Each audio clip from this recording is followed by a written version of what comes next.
Action. పైసామే పరమాత్మ. పైసలు లేకపోతే ఈ రోజులో ఏ పని జరగదు. పొద్దున్న లేచినప్పటి నుండి ఏదో ఒక రూపంలో డబ్బు ఖర్చు అవుతూనే ఉంటుంది.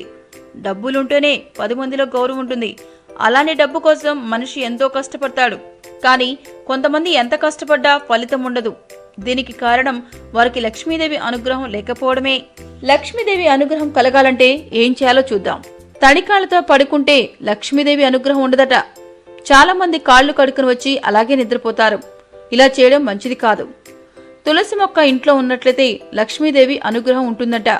అలాంటప్పుడు తులసి మొక్కని ఇంట్లో పెట్టుకుని పూజించడం మంచిది. శ్రీ మహావిష్ణువుని, శివుడిని పూజించి కూడా లక్ష్మీదేవి అనుగ్రహం పొందండి. చీపురు కాలితో తొక్కడం, అనవసరంగా గడ్డి పరకలను తుంచడం లాంటివి చేయకుండా ఉండడం వల్ల కూడా లక్ష్మీదేవి అనుగ్రహం పొందొచ్చట. ఇంటి ఆవరణలో ఉన్న బావులను పోడ్చకుండా ఉండడం మంచిది. తలనూనెని ఇంట్లో వాళ్ళకి కాకుండా బయట వాళ్ళకి రాయడం వల్ల మన చేతుల్లో డబ్బు నిలవదట.